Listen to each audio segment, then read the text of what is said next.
ನಮಾಮಿ ಶಂಕರ ಸದಾಶಿವ ಸಮಾರಂಭಂ ಶಂಕರಾಚಾರ್ಯ ಮಧ್ಯಮಾಂ ಅಸ್ಮದಾಚಾರ್ಯ ಪರ್ಯಂತಂ ವಂದೇ ಗುರು ಪರಂಪರಾಂ ಶ್ರುತಿ ಸ್ಮೃತಿ ಪುರಾಣಾನಾಂ ಆಲಯಂ ಕರುಣಾಲಯಂ ನಮಾಮಿ ಭಗವತ್ಪಾದಂ ಶಂಕರಂ ಲೋಕಶಂಕರಂ.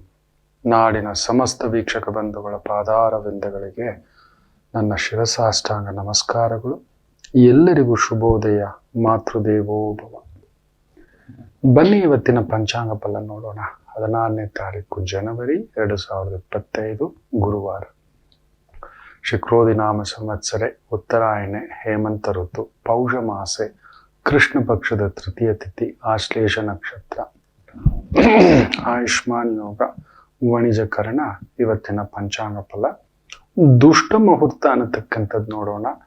ಬೆಳಿಗ್ಗೆ 10:34 11 ಗಂಟೆ 20 ನಿಮಿಷದವರೆಗೂ, ಮಧ್ಯಾಹ್ನ 3 ಗಂಟೆ 9 ನಿಮಿಷದಿಂದ ಮಧ್ಯಾಹ್ನ 3 ಗಂಟೆ 55 ನಿಮಿಷದವರೆಗಿನ ಈ ಸಮಯ ಕಂಟಕ ಸಮಯ, ಬಾಧಕ ಸಮಯ, ತೊಂದರೆಯ ಸಮಯ. ಗ್ರಹಗಳ ಇಚ್ಛೆಯಂತೆ ಆಯಾಯ ಋತುಮಾನಕ್ಕೆ, ಆಯಾಯ ಸಂಕ್ರಾಂತಿ ಫಲಕ್ಕೆ ಅಂತ ಒಂದು ಹೇಳಿರ್ತೇವೆ. ಎಲ್ಲರೂ ನೋಡಿರ್ತೀರಿ. ಧನ್ಯವಾದ ಅಂತ ಹೇಳ್ತಾ, ಒಳ್ಳೆಯತನವು ಶಾಪವು ವರದಾನವು ಗೊತ್ತಿಲ್ಲ. ತುಂಬಾ ಜನ ಹೇಳ್ತಿರ್ತಾರೆ ತುಂಬಾ ಒಳ್ಳೆಯವರು ಸಾರ್ ಅಂತ. ನಿಜವಾಗ್ಲೂ ಅದು ಒಂದು ರೀತಿಲಿ ವರವೇ. ಇದನ್ನ ನಿಜವಾಗ್ಲೂ ಹೇಳ್ಬೇಕು ಅಂದ್ರೆ ವಿದುರರು ಧರ್ಮರಾಯನ್ಗೆ ಹೇಳಿದಂತ ಮಾತು, ಭೀಷ್ಮರು ಕರ್ಣನಿಗೆ ಹೇಳಿದ ಮಾತು. ಇಬ್ಬರ ಜೀವನವನ್ನ ನೀವು ಗಮನಿಸಿ ನೋಡಿ. ಒಳ್ಳೆಯತನ ಒಂದು ಕಡೆ ವರ. ಅದು ಎಲ್ರೂ ಒಳ್ಳೆಯವರಾಗಿರ್ಲಿಕ್ಕೆ ಸಾಧ್ಯ ಇಲ್ಲ ಮಕ್ಕಳೇ. ಆಗುಲ್ಲ. ಈ ಕಲಿಯುಗಕ್ಕೆ ಒಳ್ಳೆತನಕ್ಕೆ ಬೆಲೆ ಇಲ್ಲ.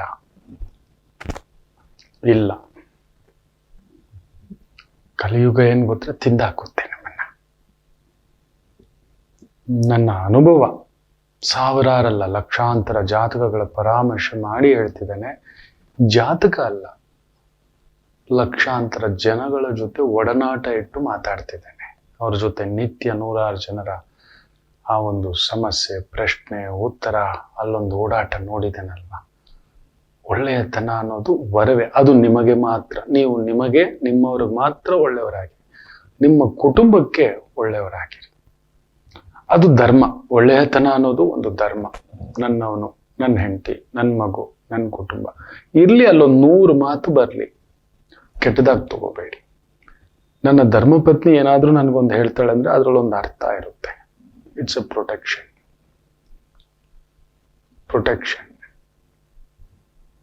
ಅದೊಂದು ಪ್ರೊಟೆಕ್ಷನ್ ಅಷ್ಟೇ, ಬೇರೆ ಇನ್ನೇನೂ ಇಲ್ಲ.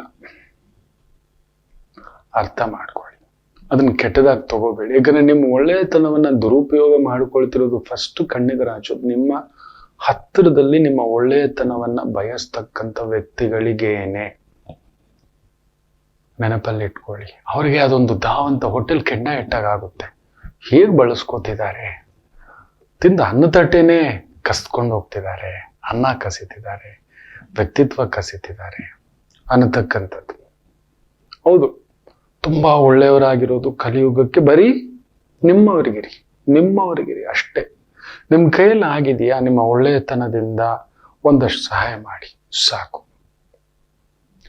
ಅವನಿಗೆ ಒಂದು 10 ಬಾಳೆಹಣ್ಣು ಅವಶ್ಯಕತೆ ಇದೆ, ನಿಮ್ಮ ಕೈಯಲ್ಲಿ ಆಗೋದು ಒಂದೇ ಬಾಳೆಹಣ್ಣು ಅಷ್ಟೇ ಹೇಳಿ. ಇಲ್ಲ ಅಂತ ಹೇಳಿಬಿಡಿ. ಇಲ್ಲ ಕಣೋ. ಬೇರೆಯವ್ರ ಹತ್ರ ಒಳ್ಳೆತನ ತೋರಿಸ್ಲಿಕ್ಕೆ ಹೋಗ್ಬೇಡಿ. ನೀವು ಒಳ್ಳೆಯವರು ಅನ್ನೋ ಮುದ್ರೆ ಹೊತ್ಕೊಂಡು ಹೋಗ್ಬೇಡಿ. ಈ ಲೋಕ ನಿಮ್ಮನ್ನು ಬಿಡುವುದಿಲ್ಲ. ದೇ ಕಮ್ಸ್ ಟು, ಅವ್ರಿಗೆ ಗೊತ್ತಿದೆ ನಿಮ್ಮನ್ನ ಹೇಗಾದ್ರೂ ಜಡ್ಜ್ಮೆಂಟ್ ಮಾಡಿಬಿಡ್ತಾರೆ, ಸಿಕ್ಕಾಕಿಸ್ತಾರೆ.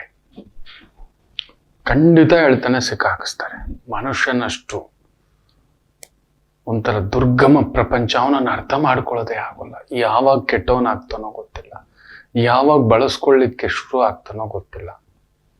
ಇದನ್ನ ಒಂದು ಪುಟ್ಟದಾಗಿ ನನಗೆ ಈಗಲೂ ನೆನಪಿದೆ. ನನ್ನ ಗುರುಗಳು ಹೇಳಿದಂತ ಒಂದು ಕತೆ. ಒಮ್ಮೆ ಅಕ್ಬರ ಬೀರ್ಬಲ್ಲ ಅವರು ಯಾವಾಗ್ಲೂ ಒಂದು ವಾಯು ವಿಹಾರಕ್ಕೆ ಹೋಗ್ತಕ್ಕಂಥದ್ದು. ಸುಮ್ಮನೆ ಒಂದು ವಾಕಿಂಗ್. ಅವರು ಒಂದು ಬೃಂದಾವನ, ಅರಮನೆ ಎದುರುಗಡೆ ಲೋಕದ ವಿಚಾರಗಳು, ಲೋಕಾರೂಢಿ ವಿಚಾರಗಳು, ಏನ್ ನಡೀತಿದೆ, ಏನ್ ನಡಿಬೇಕು, ಸೊ ಅದೊಂದು ಯಾವಾಗಲೂ ರಾಜನಿಗೆ ಪ್ರಜೆಗಳ ಮೇಲೆ, ಜನಗಳ ಮೇಲೆ, ಸಮಾಜದ ಮೇಲೆ, ತನ್ನ ಇದಿದ್ದಿದೆ ಚರ್ಚೆಗಳು. ಹೀಗೆ ಹೋಗ್ತಿರ್ಬೇಕಾದ್ರೆ ಅಲ್ಲೊಂದು ಪುಟ್ಟ ಕೋತಿ ತಾಯಿ ಮಡ್ಲಲ್ಲಿ ಹಿಂಗೆ ಕೂತಿರುತ್ತೆ. ತಾಯಿ ಎಷ್ಟು ಚೆನ್ನಾಗಿ ಭದ್ರವಾಗಿ ಹಿಡ್ಕೊಂಡಿರುತ್ತೆ ಅಂದ್ರೆ, ಮಗು ತಾಯಿಯನ್ನ ಗಟ್ಟಿಯಾಗಿ ಹಿಡ್ಕೊಂಡಿರುತ್ತೆ, ತಾಯಿಯು ಮಗುವನ್ನ ಗಟ್ಟಿಯಾಗಿ ಇಟ್ಕೊಂಡಿರುತ್ತೆ. ಎಂತ ಅದ್ಭುತವಾದಂತ ಅನುಬಂಧ ಇದು. ಅಸದಳ ಆನಂದ ಅಂತ ಹೇಳ್ತಾರೆ. ಅದಿದೆ ಬಿಡಿ ಅಂತ ತೇಲಿ ಹಾಕ್ತಾರೆ ಬೀರ್ಬಲ್. ಈಗ ನೋಡ್ತಾರೆ ಬೀರ್ಬಲ್ಲನ್ನ. ಯಾಕೋ ಬೀರ್ಬಲ್ಲನ್ನ ಮಾತಿನಲ್ಲಿ ಒಂಚೂರು ತೃಪ್ತಿ ಇಲ್ಲದಂತ ಭಾವ, ಅಸಮಾಧಾನದ ಭಾವ. ಏನೋ ಆಯ್ತು, ದೊರೆ ಹೇಳಿದ್ರಲ್ಲ ಅದಕ್ಕೆ ಎಸ್ ಅನ್ಬೇಕು. Yes boss. ನೋ ಅಂದ್ರೆ ಕಷ್ಟ, ಬಾಸ್ಗೆ ನೋ ಅನ್ನಬಾರ್ದು. ನೀವ್ ಹೇಳಿದ್ದೀರ ಅಂದ್ರೆ ಸರಿ ಇರುತ್ತೆ ಬಿಡಿ ಅಂತ. ನಾನು ಹೇಳಿದ್ರೆ ಸರಿ ಅಂತ ಹೇಳ್ತಿದ್ದೀಯಲ್ಲ ಬೀರ್ಬಲ್, ಹಾಗಾದ್ರೆ ತಾಯಿ ಮಗುವಿನ ಮಮತೆಯಲ್ಲಿ ದೋಷ ಇದೆಯಂತ. ಹಾಗೇನಿಲ್ಲ, ಅವಕಾಶ ಇರೋವರೆಗೆ ತಾಯಿ ಮಗು ಅನ್ನತಕ್ಕಂಥದ್ದು ಅದು ಎಲ್ರಿಗೂ ಇದೆ, ಪಶು ಪಕ್ಷಿ ಪ್ರಾಣಿಗಳಿಗೂ ಇದೆ ಬಿರಿ ಜಾಪನ ಅಂತ ಹೇಳ್ತಾರೆ. ಏನು ಮಾತಾಡ್ತೀಯ, ಅಲ್ಲಿ ನೋಡು ಆ ಅನುಬಂಧ, ಆ ಪ್ರೀತಿ ಪ್ರಾಣಿಗಳಲ್ಲಿರೋದು ಅದೊಂದು ಅದ್ಭುತ ಅಲ್ವಾ ಅಂತ. ಅಷ್ಟೇ. ಇಲ್ಲ, ಯಾಕೋ ಬೀರ್ಬಲ್ಲನ್ ಮಾತಿನಲ್ಲಿ ಸಮಾಧಾನ ಇಲ್ಲ. ಇಲ್ಲ ಬೀರ್ಬಲ್, ನಾನು ಹೇಳೋ ಮಾತು ನೀನು ಪೂರ್ಣವಾಗಿ ಒಪ್ತಿಲ್ಲ, ನನಗೆ ಬಿಡಿಸಿ ಹೇಳು ಅಂತ. ಸರಿ ಸ್ವಾಮಿ, ನಾಳೆ ಬಿಡಿಸಿ ಹೇಳ್ತೇನೆ, ಕಣ್ಣಿಗೆ ತೋರಿಸ್ತೇನೆ ಅಂತಾರೆ. ಏನ್ ತೋರಿಸ್ತೀಯ? ಆ ಕೋತಿಯಲ್ಲಿರತಕ್ಕಂಥ ಅನುಬಂಧ, ಮಮತೆ, ಪ್ರೀತಿ, ವಿಶ್ವಾಸ, ವಾತ್ಸಲ್ಯ, ನನ್ ಮಗು ಅಂತಿದ್ದೀರಲ್ವಾ. ತನಗೆ ತೊಂದರೆ ಬಂದರೆ, ತನ್ನ ಅಸ್ತಿತ್ವಕ್ಕೆ ತೊಂದರೆ ಬಂದರೆ ಮಗುನ್ ಕೂಡ ನೋಡಲ್ಲ ಅದು ಅಂತ. ಸುಮ್ನಿರು, ತಾಯಿ ಹಂಗ್ ಮಾಡ್ತಾಳ, ಸಾಧ್ಯವೇ ಇಲ್ಲ ಅಂತ.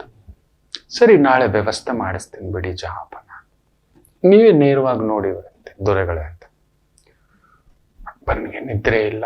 ಏನು ಈ ತರ ಹೇಳ್ಬಿಟ್ರಲ್ಲ ಬೀರ್ಬಲ್.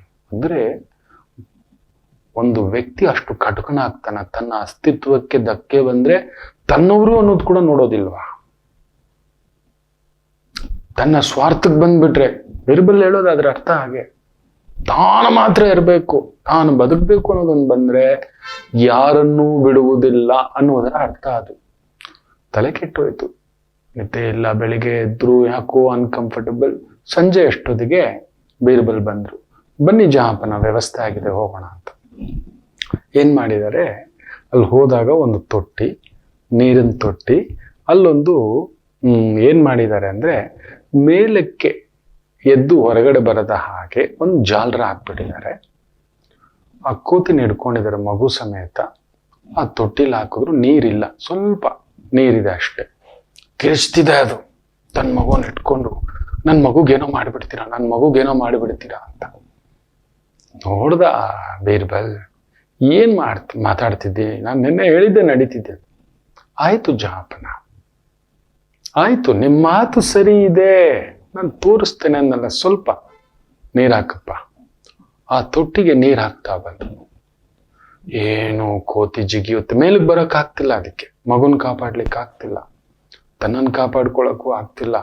ಇದನ್ನ ಮೇಲೆ ಜಾಲರ ಹಾಕ್ಬಿಟ್ಟಿದ್ದಾರೆ, ಹಾರ್ಲಿಕ್ಕೆ ಆಗ್ತಿಲ್ಲ, ಹೊರಗಡೆ ಬರ್ಲಿಕ್ಕೆ ಆಗ್ತಿಲ್ಲ. ತಪನ ತನ್ನ ಮಗುಗೆ ನೀರ್ ಹೋಗ್ತಿದ್ದಾಗೆ ಹಿಂಗ್ ಅಪ್ಕೊಳ್ಳುತ್ತೆ, ಕಿಚಕಿಚಿ ಅನ್ನುತ್ತೆ, ಕಾಲವರೆಗೂ ನೀರು ಬಿಡ್ತಾರೆ. ನೋಡು ಬೀರ್ಬಲ್, ಆ ಮಗುನ ಹೆಂಗ್ ಹಿಡ್ಕೊಂಡಿದೆ, ಅದು ಎದೆಗೆ ಇಟ್ಕೊಬಿಟ್ಟಿದೆ.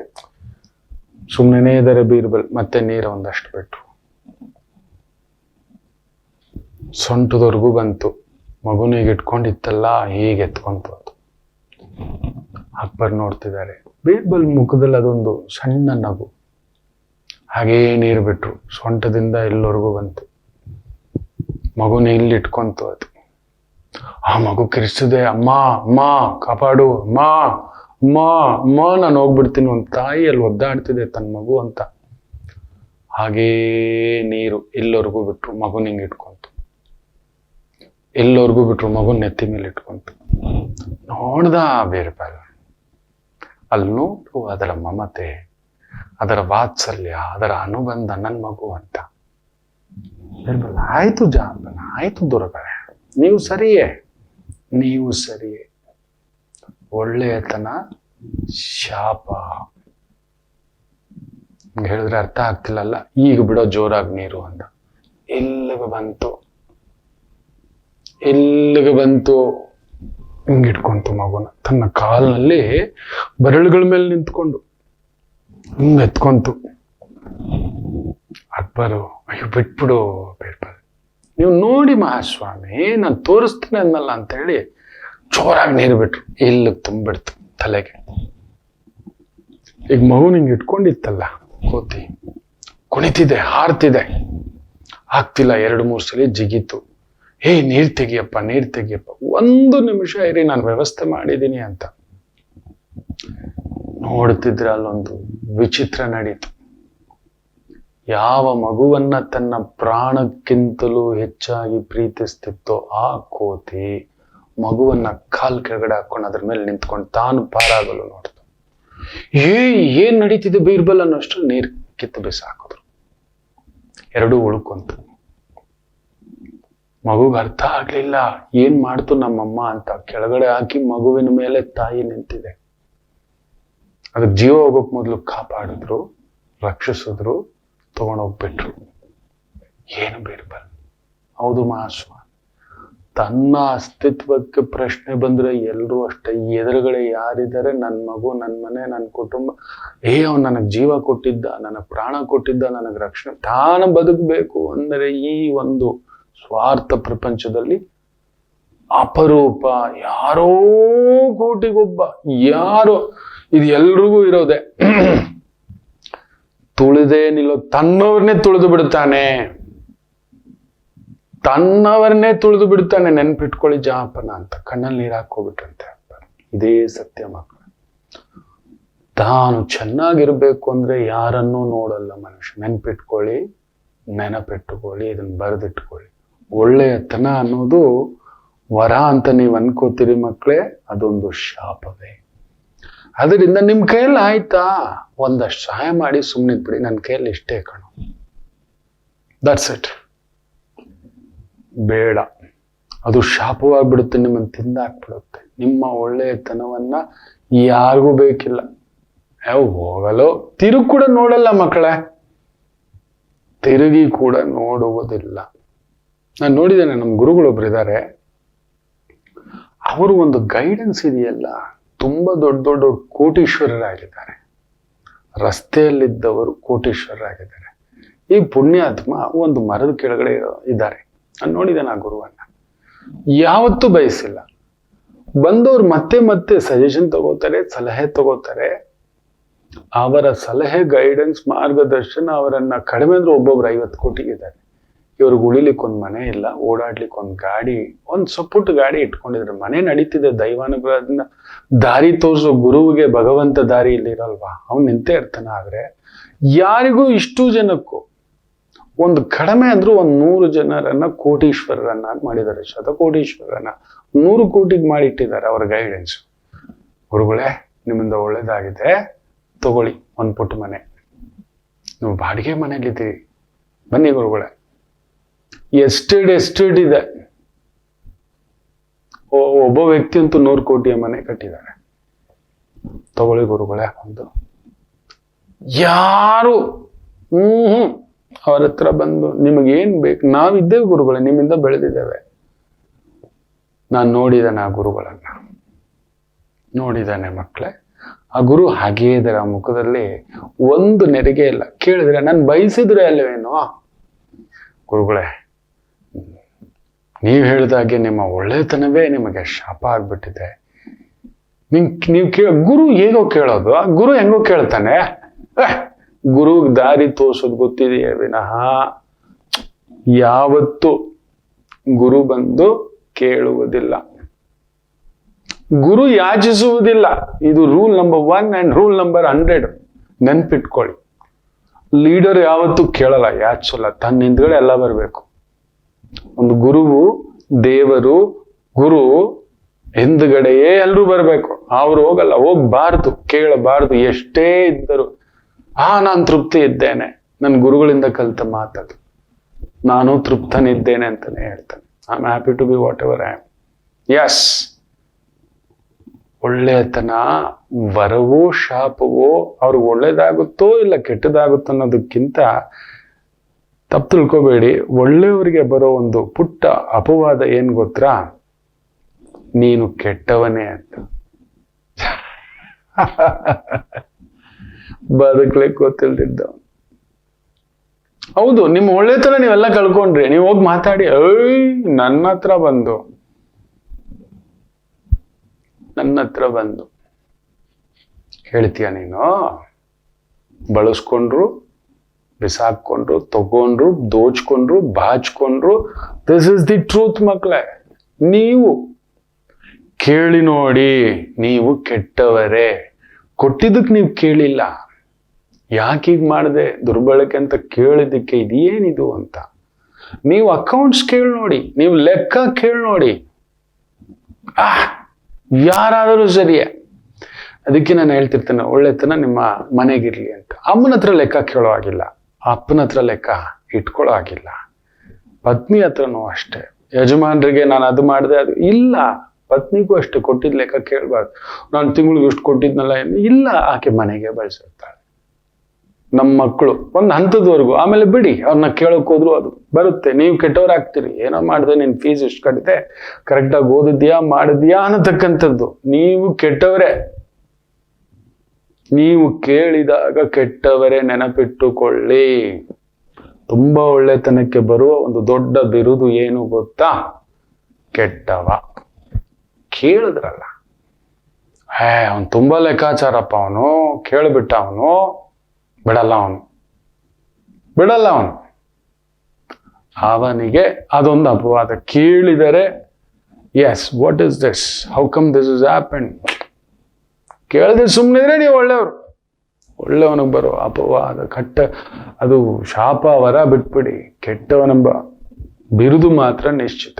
ಜಾಗ್ರತೆ. ಯಾಕೆ ಗೊತ್ತೇ ಮಾತು ಹೇಳಿದೆ? ಒಂದು ಅಕ್ಷರ ಇದೆ ಮಕ್ಕಳೇ. ಎಷ್ಟು ಬಾರಿ ನಿಮಗೆ ಕೆಟ್ಟವರು ಅನ್ನೋ ಮಾತು ಬಂದಿದೆ ಹೇಳಿ? ಆ ಅಕ್ಷರ ಯಾವುದು ತಿಳ್ಕೋಬೇಕಾ? ಒಂದು ಪುಟ್ಟ ವಿರಾಮ ತಗೊಂಡು ವಾಪಸ್ ಬರ್ತೇನೆ. ಖಂಡಿತ ತುಂಬಾ ಜನ ಕಮೆಂಟ್ಸ್ ಹಾಕ್ತೀರಿ, ಫಾರ್ವರ್ಡ್ ಮಾಡ್ತೀರಿ, ಈ ಸಂಕ್ರಾಂತಿಗೆ ಅಂತ ಕಾಯ್ತಿರ್ತಾರೆ. ಮಾತೃದೇವೋ ಭವ. ನಮಾಮಿ ಶಂಕರ. ನನ್ನ ಪ್ರೀತಿಯ ಆಧ್ಯಾತ್ಮಿಕ ಬಂಧುಗಳೇ, ಪ್ರತಿಯೊಬ್ಬರ ಜೀವನದಲ್ಲೊಂದು ಕೆಲವೊಂದು ಪ್ರಶ್ನೆಗಳಿರುತ್ತೆ, ಉತ್ತರವಿಲ್ಲದ ಪ್ರಶ್ನೆಗಳಿಲ್ಲ. ಅಂಥದ್ದೊಂದು ಸಮಸ್ಯೆ ಇದೆಯಾ? ಜ್ಯೋತಿಷ್ಯ ಮುಖೇನ ಹಾಗೂ ಆಧ್ಯಾತ್ಮಿಕ ಮುಖೇನ ನಿಮ್ಮ ಪ್ರಶ್ನೆಗಳಿಗೊಂದು ಪುಟ್ಟ ಸಮಾಧಾನ. ಈ ಕೂಡಲೇ ಕೆಳಗಿನ ಸಂಖ್ಯೆಗೆ ಕರೆ ಮಾಡಿ, ಇಲ್ಲವೇ ವಾಟ್ಸಪ್ ಮಾಡಿ, ಹಾಗೂ ನಮ್ಮ ನಮಾಮಿ ಶಂಕರ ಯೂಟ್ಯೂಬ್ ಚಾನೆಲ್ ಮುಖಾಂತರವೂ ಕೂಡ ಸರಳ ಪರಿಹಾರವನ್ನು ತಾವು ವೀಕ್ಷಿಸಿ ಹಾಗೂ ಪಡೆಯಬಹುದು. ನಮಾಮಿ ಶಂಕರ. ನಮಾಮಿ ಶಂಕರ. ಒಳ್ಳೆಯತನ ವರವೋ ಶಾಪವೋ, ಅದಕ್ಕೆ ಮೀರಿದಂತ ಅಪವಾದ ಅಂತ ನಿಶ್ಚಿತ. ಅದು ನೀವು ಕೆಟ್ಟವರು. ಆ ಅಕ್ಷರ ಒಂದಿದೆ ಮಕ್ಕಳೇ. ನೀವು ಯಾವಾಗ್ಲೂ ನಿಲ್ತೀರಿ. ಎಲ್ರಿಗೂ ನಿಂತಿದ್ದಕ್ಕೆ ನಿಮಗೆ ಬಂದ ಆ ಒಂದು ಶಾಪದ ಮಾತು, ನೀವು ಕೆಟ್ಟವರು ಅಂತ, ನಿಮ್ಮ ಒಳ್ಳೆತನಕ್ಕೆ, ನಿಮ್ಮ ನೇರವಂತಿಕೆಗೆ, ನಿಮ್ಮ ದಿಟ್ಟತನಕ್ಕೆ, ನಿಮ್ಮ ವ್ಯಕ್ತಿತ್ವಕ್ಕೆ, ನಿಮ್ಮ ಪ್ರೀತಿಗೆ, ನಿಮ್ಮ ಸೋಲಿಗೆ ನಿಂತಿದ್ದಕ್ಕೆ, ತಡೆಗೋಡೆಯಾಗಿ ನಿಂತಿದ್ದಕ್ಕೆ, ರಕ್ಷಿಸಿದ್ದಕ್ಕೆ, ಕಾಪಾಡಿದ್ದಕ್ಕೆ ಎಷ್ಟು ಬಾರಿ ಅಪವಾದ ಬಂದಿದೆ ಹೇಳಿ? ಎಷ್ಟು ಬಾರಿ ಒಬ್ಬರೇ ಕಣ್ಣಲ್ಲಿ ನೀರು ಹಾಕಿದ್ದೀರಿ ಹೇಳಿ? ಯಾರಿಗೂ ನೋಡದ ಹಾಗೆ. ಹೃದಯ ಮುಟ್ಟ ಹೇಳಿ. ಹೌದು, ಎ ಅಕ್ಷರದಲ್ಲಿ ಹುಟ್ಟಿದವರು ಅರವಿಂದ್, ಅಮರ್, ಆನಂದ್, ಅಕ್ಷತಾ, ಅಕ್ಷಯ್, ಅಜಿತ್. ಎಷ್ಟು ಸೋಲುಗಳು, ಎಷ್ಟು ಜನಕ್ಕೆ ನಿಂತಿದ್ದೀರಿ ನೀವು ಹೇಳಿ ನೋಡೋಣ. ಹೌದು ಅಲ್ವೋ ಹೇಳಿ? ನೀವು ನಿಂತಿದ್ರಿ, ಇದೇ ನಿಜ. ನಿಮ್ಮ ನಿಯತ್ತಿಗೆ, ನಿಜಾಯಿತಿಗೆ ಎಷ್ಟು ಜನ ದುರ್ಬಳಕೆ ಮಾಡಿಕೊಂಡರು ಹೇಳಿ? ಎ ಫಾರ್ ಆಲ್ವೇಸ್ ನಂಬರ್ 1 ಅಂತೀವಿ. ನಿಮಗೆ ಕೊಡಲ್ಲ ಮಕ್ಕಳೇ, ನಂಬರ್ 1 ಕೊಡಲ್ಲ, ಬರೆದಿಟ್ಕೊಳ್ಳಿ. ಮೊನ್ನೆ ಕೂಡ ಅಜಿತ್ ಕುಮಾರ್, ಭಾರತದ ರೆಪ್ರೆಸೆಂಟೇಟಿವ್, ತಲಾ ಅಂತ ಹೇಳ್ತಾರೆ, ತುಂಬಾ ಚೆನ್ನಾಗಿ ಹೇಳಿದ್ರೆ ನಿಮ್ಮಲ್ಲಿ ಏನಕ್ಕೆ ಕಿತ್ತಾಟ, ಅವ್ರಿರೋ ಇವ್ರಿರೋ ನಾನಿರೋ ಅದೆಲ್ಲ ಬಿಡಿ, ನಿಮಗ್ ನೀವೇ ಹೀರೋ ಆಗಿ, ನಿಮ್ ಫ್ಯಾಮಿಲಿಗೆ ಹೀರೋ ಆಗಿ ಇನ್ನೂ ಎಷ್ಟು ದಿನ ಈ ತರ ಹೇಳ್ಕೊಂಡು ಸುತ್ತೀರಿ, ಹೋಗ್ರ ಬದುಕ್ರಿ ಅಂತ ಹೇಳಿದ್ರು. 3rd ಪ್ಲೇಸ್ 17ನೇ ವಯಸ್ಸಿನಿಂದ ಚೇಸಿಂಗ್ ಡ್ರೀಮ್. ಹೆಚ್ಚು ಕಡಿಮೆ ಇವತ್ತು 54 ವರ್ಷ. 2 ದಿನ ಹಿಂದ್ಗಡೆ ಆಕ್ಸಿಡೆಂಟ್ ಆಗುತ್ತೆ. ಆ ಗಾಡಿ ಬಿದ್ದು ರಭಸಕ್ಕೆ ಬೇರೆಯವರಾಗಿದ್ರೆ ಆ ಮೆಂಟಲ್ ಗಟ್ಟಿತನ, ಮಾನಸಿಕ ಆ ಒಂದು ಫೋಕಸ್ ಇದೆಯಲ್ಲ ಅಪರೂಪ. ಎಲ್ರೂ ಅದಕ್ಕೆ ಹೇಳೋದು ಮಕ್ಕಳೇ, ನಿಮ್ಮ ಮನಸ್ಸನ್ನು ನಿಯಂತ್ರಣದಲ್ಲಿಟ್ಟರೆ ಸ್ಪಂದಿಸದ ದೇಹ ಕೂಡ ಸ್ಪಂದಿಸುತ್ತೆ ಅನ್ನೋದಕ್ಕೆ that man is A divine example, ಉದಾಹರಣೆ. ಈ ತರದ್ದು ಎಷ್ಟೋ ಜನ ಇದ್ದಾರೆ. ರಭಸ 180-190 ಕಿಲೋಮೀಟರ್ ಸ್ಪೀಡಲ್ಲಿ ಹೋಗಿ ಗುದ್ದಿದ್ರೆ ಒಳಗಡೆ ಇದ್ದಿರೋ ಮನುಷ್ಯನ ಗತಿ ಏನಾಗಿರುತ್ತೆ, ಎಷ್ಟು ಒಂದು ಶಾಕಲ್ಲಿ ಇರ್ತಾನೆ ಅಂತ ನೀವು ಯೋಚನೆ ಮಾಡಿ. ಒಂದು ಆಕ್ಸಿಡೆಂಟ್ ಗಾಡಿ ಮೊನ್ನೆ ಇಲ್ಲೂ ನಡೆದಿದೆ. ಆ ಶಾಕಲ್ಲಿ ಎಷ್ಟು ಜನ ಇದ್ದಾರೆ ಯೋಚನೆ ಮಾಡಿ ನೋಡಿ, ತುಂಬಾ ಯೋಚನೆ ಮಾಡಿ ನೋಡಿ. 2 ದಿನದಲ್ಲಿ ರೇಸಿಗೆ ಸಿದ್ಧ ಆಗ್ತಾನೆ. ತನ್ನ 17ನೇ ವಯಸ್ಸಿನ ಕನಸನ್ನ ಒಬ್ಬ ಸಣ್ಣ ಮೆಕ್ಯಾನಿಕ್ ಆಗಿ ರಿಪೇರಿಯಾಗಿ ಮಾಡ್ತಿದ್ದಂಥ ಹುಡುಗ ಭಾರತವನ್ನ ರೆಪ್ರೆಸೆಂಟೇಟ್ ಮಾಡಿ ದುಬೈನಲ್ಲಿ 3rd ಪ್ಲೇಸ್. ಆ ಫ್ಲಾಗ್ ಇಟ್ಕೊಂಡು ಹಿಂಗೆ ಅಂತಾರೆ ನೋಡ್ಬೇಕು. ವಾವ್! 54ನೇ ವಯಸ್ಸು ನೆನಪಿಟ್ಟುಕೊಳ್ಳಿ. ಕಡಿಮೆ ಅಂದ್ರೂ 6 ಗಂಟೆ, ಗಂಟೆಗೆ 200 ಕಿಲೋಮೀಟರ್ ಸ್ಪೀಡಲ್ಲಿ ಓಡಿಸುತ್ತಿರುತ್ತದೆ ಆವರೇಜ್ ಸ್ಪೀಡ್. ನೆನ್ಪಿಟ್ಕೊಳ್ಳಿ, 24 ಗಂಟೆಯ ರೇಸ್ ಅದು. 24 ಮಳೆ ಬಿಸಿಲು ಗಾಳಿ ಎಲ್ಲ ಬೇರಿಸ್ಕೊಂಡು ಗಂಟೆಗೆ ಒಂದು ಆವರೇಜ್ಲಿ 200 ಕಿಲೋಮೀಟರ್ ಓಡಿಸಿದ್ದಾರೆ ಅಂದ್ರೆ 6 ಗಂಟೆಗೆ ಲೆಕ್ಕ ಹಾಕೊಳ್ಳಿ. 2400 ಕಿಲೋಮೀಟರ್ ಓಡಿಸಿರೋದು ನೆನ್ಪಿಟ್ಕೊಳ್ಳಿ. 2400 ಕಿಲೋಮೀಟರ್ ಸಾಮಾನ್ಯರು ಆಗೋ ಮಾತು, ಕುಳಿತುಕೊಳ್ಳೋ ಮಾತು. ನನ್ನ ಕಾರಲ್ಲೇ ಕೂತ್ಕೊಳ್ಳಲ್ಲ, ನೀವು ನಂಬಲ್ಲ. 200 ಕಿಲೋಮೀಟರ್ಗೆ 200 ಬಾರಿ ಯೋಚನೆ ಮಾಡಿರ್ತಾನೆ. ನನಗೆ ರೋಡ್ ಟ್ರಾವೆಲ್ ಅಂದ್ರೇನೆ 10 ಬಾರಿ ಕಾರಲ್ಲಿ ಬರಬೇಕು, ಬೈಕಲ್ಲಿ ಓಡಾಡಬೇಕು, ಇವೆಲ್ಲ ರಿಸ್ಕೇ ತಗೊಳ್ಳಲ್ಲ. ಈ ಕಾಯ ಕೊಟ್ಟಿರೋದು ಮಹಾಕಾರ್ಯಕ್ಕೆ ಅಂತ ನನ್ನ ನಂಬಿಕೆ. ಬೇರೆ ಏನಾದರೂ ದೊಡ್ಡದು ಮಾಡೋಣ, ರಿಸ್ಕ್ಗೆ ಹಾಕೋದಲ್ಲ. ರೋಡಲ್ಲಿ ನುಗ್ತೀನಿ, ಇನ್ನೊಂದು ಮಾಡ್ತೀನಿ, ಬೈಕ್ ಎತ್ಕೊಂಡಿದ್ದೆ, ಯಾವುದು ಟ್ರೆಕ್ಕಿಂಗ್ ಹೋಗ್ತೀನಿ, ಇದೆಲ್ಲ ನನ್ನ ಇಷ್ಟಗಳಲ್ಲ, ನನ್ನ ಥಾಟ್ಸ್. ಈ ಕಾಯ ಶರೀರ ಮಾಧ್ಯಮ ಕಲು ಧರ್ಮಂ, ಇದನ್ನ ಕಾಪಾಡ್ಕೋಬೇಕು. ಬಸ್ಸಲ್ಲಿ ಓಡಾಡ್ತಾನೆ, ಟ್ರೈನಲ್ಲಿ ಓಡಾಡ್ತಾನೆ, ಪ್ಲೇನಲ್ಲಿ ಓಡಾಡ್ತಾನೆ, ಹೆಲಿಕಾಪ್ಟರ್ ಓಡಾಡ್ತಾನೆ, ಜೆಟ್ ಪ್ಲೇನಲ್ಲಿ ಓಡಾಡ್ತಾನೆ. ಬಟ್ ರೋಡ್ ನಲ್ಲಿ ಕಾರಲ್ಲಿ ಹೋಗ್ಬೇಕಂದ್ರೆ ಒಂಚೂರು ಕದಲೋದೇನು, ಬೈಕಲ್ಲಿ ಅಂತೂ ಇಲ್ಲವೇ ಇಲ್ಲ. I avoid. ನಾನು ಕರೆಕ್ಟ್ ಇದ್ರೆ ಎದುರುಗಡೆ ಅವ್ನು ಕರೆಕ್ಟ್ ಇದ್ದಾನ ಅನ್ನೋದು ನನಗೆ ನಂಬಿಕೆ ಇಲ್ಲ. ಎಲ್ಲೋದ್ರು ಇದು ನನ್ನ ಸಿದ್ಧಾಂತ. ಅಂಥದ್ರಲ್ಲಿ 2400 ಕಿಲೋಮೀಟರ್ ದೂರ ಕ್ರಮಿಸೋದು 6 ಗಂಟೆ. Okay, imagine. ಬೇದಿಸ್ಕೊಂಡು ಬರೋದು 4 ಡ್ರೈವರ್ಗಳು ಓಡಿಸ್ತಾರೆ, ಅದರಲ್ಲಿ ಈತನು ಒಬ್ಬ ಆ ಟೀಮ್ನಲ್ಲಿ. ನಂಬರ್ 1 ಮಕ್ಕಳೇ. ಬಟ್ ಅಲ್ಲಿ ಸಿಕ್ಕಿದ್ ನಂಬರ್ 3ನೇ. ಆದ್ರೆ ನಮ್ಮ ಇಂಡಿಯಾಗೆ ನಂಬರ್ 1 ಅವರು. ಆ ಏಕಾಗ್ರತೆ, ಆ ಫೋಕಸ್, ಆ ಡೆಡಿಕೇಶನ್, ಆ ವಿಲ್, ಎಸ್ ಐ ಕ್ಯಾನ್ ಅನ್ನತಕ್ಕಂಥ ಏನಲ್ಲಿ ಹುಟ್ಟಿದವ್ರಿಗೆ ಅದು ಜನ್ಮತಾ ಬಂದಿರುತ್ತೆ. ಅದಕ್ಕೇನೋ ನಿಮಗೆ ನೋವು, you can not be number 1 because ನಿಮ್ಮ ತೀರಾ ಒಳ್ಳೆತನವೇ, ಹೌದು ಅಲ್ವೋ ಹೇಳಿ? ಎಷ್ಟು ನೀವು ಏನ್ ಮಾಡಿದ್ರು ಎದುರಾಳಿಗಳು ಎಷ್ಟು ಜನ ಆಗಿದ್ದಾರೆ ಹೇಳಿ? ಎಷ್ಟು ಶತ್ರುಗಳಾಗಿದ್ದಾರೆ ಹೇಳಿ? ನೀವು ಒಂಟಿಯೇ. You stands tall. ಕರೆಕ್ಟ್ ಆಗಿ ಬಳಸಿಕೊಂಡರೆ ಅಕ್ಷರದಲ್ಲಿ ಹುಟ್ಟಿದವರು, ಯು ಆರ್ ಎ ಲೀಡರ್. ಸರಿಯಾದ ಗುರು, ಸರಿಯಾದ ಸಂಗಾತಿ, ಸರಿಯಾದ ಮಂತ್ರಿ, ಸರಿಯಾದ ಒಂದು ವ್ಯಕ್ತಿ ನಿಮ್ಮ ಪಕ್ಕದಲ್ಲಿದ್ದರೆ ನೀವೊಂದು, ನಿಜವಾಗ್ಲೂ ಹೇಳ್ತಾನೆ, ಸುದರ್ಶನಾಸ್ತ್ರ. ಅದು ಭಗವಾನ್ ವಿಷ್ಣು ಕೈಯಲ್ಲೇ ಇರಬೇಕು, ಯಾರ್ಯಾರ ಕೈಯಲ್ಲೂ ಆಗೋಲ್ಲ ಅಂತ. ಅಶ್ವತ್ಥಾಮ ಬಂದು ಒಮ್ಮೆ ಕೇಳ್ಕೋತಾನೆ ಕೃಷ್ಣರ ಹತ್ರ, ಕೃಷ್ಣ ನನಗೆ ಈ ಆಚಾರ್ಯ ಪುತ್ರ ಏನ್ ಬೇಕು ಹೇಳಿ, ತುಂಬಾ ದೂರದ ಏನೋ ಆಸೆ ಇಟ್ಕೊಂಡು ಬಂದಿದ್ದೀರಿ ಅಂತ. ಕೃಷ್ಣರ ಶಕ್ತಿಯೆಲ್ಲ ಸುದರ್ಶನದಲ್ಲಿದೆ. ಸುದರ್ಶನವನ್ನು ತಗೊಂಡೋಗ್ಬಿಟ್ರೆ ಕೃಷ್ಣರಿಲ್ಲ. ಇಂದಲ್ಲ ನಾಳೆ ಒಂದು ಮಹಾಭಾರತ. ಎಷ್ಟಾದ್ರೂ ಆಚಾರ್ಯ ಪುತ್ರರಲ್ವಾ, ಅಷ್ಟು ಮಾತ್ರ ಆಲೋಚನೆ ಇರಲ್ವಾ? ಸಪ್ತ ಚಿರಂಜೀವಿಗಳಲ್ಲಿ ಆತ ಕೂಡ ಒಬ್ಬ. ದ್ರೋಣಾಚಾರ್ಯರ ವರಪುತ್ರ, ಕೃಪಿಯ ವರಪುತ್ರ, ಜನ್ಮದ ಹುಟ್ಟುವಾಗಲೇ ಆ ಶಿವನಿಂದ ನಿರ್ಮಿತವಾಗಿರತಕ್ಕಂಥ ಒಂದು ವಿಶೇಷ ಮಣಿ ಆತನ ಹಣೆಯ ತಿಲಕದಲ್ಲಿರುತ್ತೆ, ನೆನಪಿಟ್ಟುಕೊಳ್ಳಿ.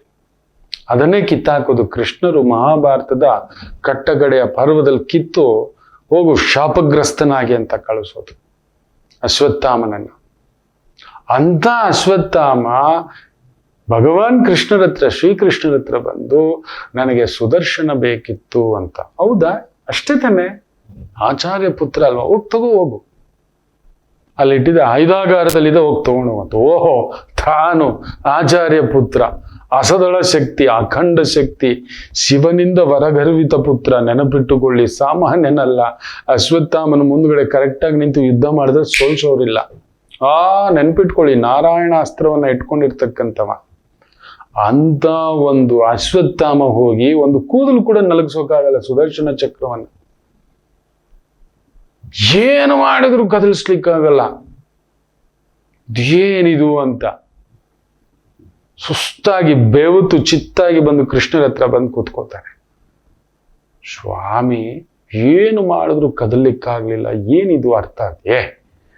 ಆಚಾರ್ಯ ಪುತ್ರನಲ್ವಾ, ದ್ರೋಣರ ಪುತ್ರರಲ್ವಪ್ಪ ನೀನು ಅಂತ ಹೇಳಿ, ನಿನ್ನ ಕೈಲಾಗದ್ದ, ಏನು ಮಾತಾಡ್ತೀಯ ಅಂತ ಹೇಳ್ತಾನೆ. ಅಶ್ವತ್ಥಾಮನ್ಗೆ ಆಗ್ಲೂ ಅರ್ಥ ಆಗಲಿಲ್ಲ. ಸುದರ್ಶನ ಯಾರ ಹತ್ರ ಇರಬೇಕು ಅಲ್ಲೇ ಇರಬೇಕು, ತಾನು ಎಲ್ಲಿರ್ಬೇಕು ಅಲ್ಲಿರ್ಬೇಕು. ಅಂದ್ರೇನೆ ಅದು. ಆತನ ತೀರಾ ಒಳ್ಳೆತನವೇ ದುರ್ಯೋಧನನಿಗೆ ಸಾಥ್ ಕೊಟ್ಬಿಟ್ಟಿತ್ತು. ಅಂಥದ್ದೊಂದು ನರಮೇಧವನ್ನ ಆತ ಮಾಡಿಬಿಡ್ತಾನೆ. ದ್ರೌಪದಿಗೆ ನಿರಂತರ ಪುತ್ರಶೋಕವನ್ನ ಕೊಟ್ಟು ಬಿಡ್ತಾನೆ. ಪಾಂಡವರಿಗೆ ಸದಾ ಕಣ್ಣೀರು ಹಾಕುವಂತ ಒಂದು ಪರಿಸ್ಥಿತಿ ತಂದೊಡ್ಡು ಬಿಡ್ತಾನೆ.